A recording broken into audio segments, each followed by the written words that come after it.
Pernah nggak sih kalian nonton film terus mikir, gila ini bikinnya gimana ya? Nah hari ini kita bakal bedah sebuah mahakarya yang setiap detiknya itu adalah perpaduan antara seni, dedikasi tingkat dewa, dan ya sedikit kegilaan.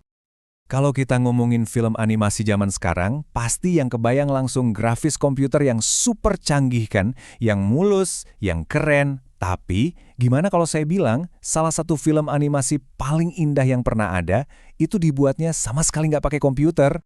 Beneran loh, film keren ini, Kubo and the Two Strings, itu sama sekali nggak pakai CGI. Semuanya pakai boneka. Boneka fisik yang digerakin satu-satu, pelan-pelan pakai tangan, lewat sebuah proses ajaib yang namanya stop motion. Oke, jadi gimana sih sihirnya ini bekerja? Yuk, kita bongkar dasar-dasar stop motion.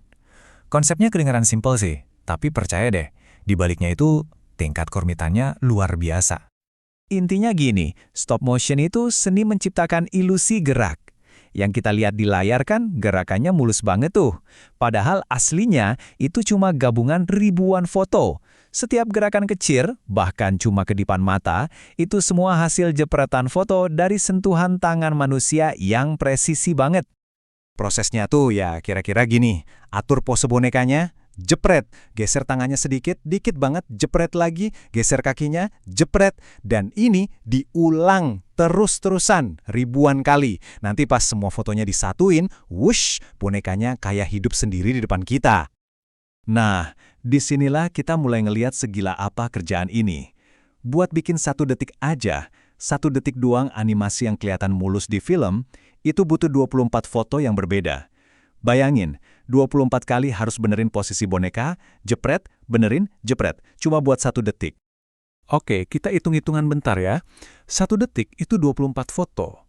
Berarti buat 1 menit film, cuma 1 menit loh ya, animatornya harus ngambil 1440 foto terpisah. Gila kan? Itu artinya 1440 kali mereka harus nyentuh bonekanya, geser dikit, sambil doa semoga nggak ada yang salah. Luar biasa banget. Oke, ngomongin gerakin tangan sama kaki, itu satu masalah. Tapi ada tantangan yang lebih gede lagi. Karakter-karakter ini kan harus kelihatan hidup. Mereka harus bisa ngomong, senyum, marah. Gimana caranya bikin boneka yang tadinya mati bisa nunjukin emosi? Nah, pertanyaan ini yang ngebawa kita ke salah satu inovasi paling jenius di film ini.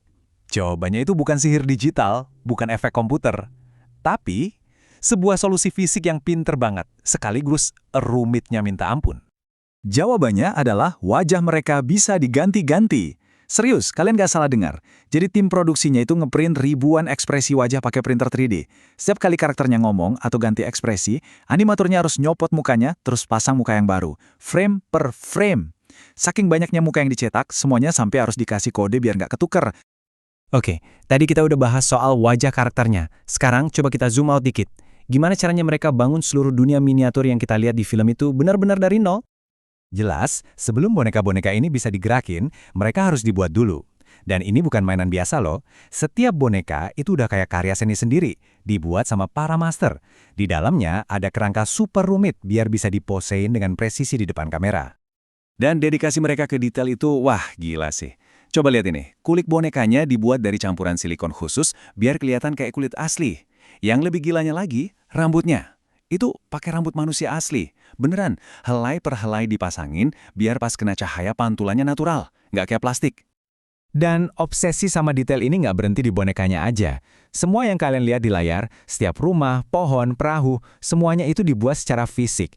Miniatur yang dibuat dengan tingkat keahlian yang sama gilanya. Nih, saya kasih beberapa contoh gilanya ya. Ingat monster kerangka raksasa itu? Nah, itu tuh boneka robotik terbesar yang pernah dibuat buat stop motion. Terus perahu yang di laut itu dibuat dari ratusan ribu lembar daun palsu yang dipotong pakai laser. Bahkan ombak lautnya pun dibuat secara fisik, bukan CGI. Kita udah lihat hasil akhirnya yang keren banget. Sekarang, yuk kita kenalan sama orang-orang di baliknya. Siapa sih yang ngerjain semua ini? Ternyata, timnya itu gede banget. Proyek ini digarap sama Laika Studio, dan total timnya itu ada sekitar 400 orang. Tapi intinya, ada 27 animator utama. Coba bayangin deh, 27 orang kerja barengan di puluhan set miniatur yang beda-beda, masing-masing ngehidupin adegan mereka, frame demi frame. Ya, dengan semua kerumitan yang udah kita bahas tadi, dari muka yang diganti-ganti sampai rambut manusia asli, gak heran kan kalau film ini butuh waktu lebih dari 2 tahun buat selesai? Tapi nih, dari semua angka yang udah kita dengar, ada satu angka lagi yang benar-benar ngerangkum segimana sabar dan capeknya kerjaan mereka. 4. Cuma 4. Itu target satu animator dalam seminggu kerja. Mereka cuma ditargetin buat nyelesain 4 detik footage. Coba bayangin, kerja Rodi seminggu penuh, hasilnya cuma 4 detik di film. Setelah lihat semua kerumitan ini, pasti muncul satu pertanyaan besar di kepala kita. Pertanyaan simpel, kenapa? Iya kan? Di zaman sekarang di mana komputer bisa bikin animasi jauh lebih cepat dan gampang, kenapa mereka milih jalan yang paling susah? Kenapa repot-repot ngerjain ini semua pakai tangan? Jawabannya datang langsung dari sutradaranya. Dia bilang gini, saya tahu sejak awal film ini akan sangat sulit, tapi demi idealisme, demi keindahan cerita dan seninya, kami rela mengorbankan waktu, pikiran, dan tenaga kami. Jadi ini bukan soal efisiensi, ini soal bikin sesuatu yang benar-benar istimewa. Dan pada akhirnya, cerita di balik film ini ninggalin kita sama satu pertanyaan yang dalam banget.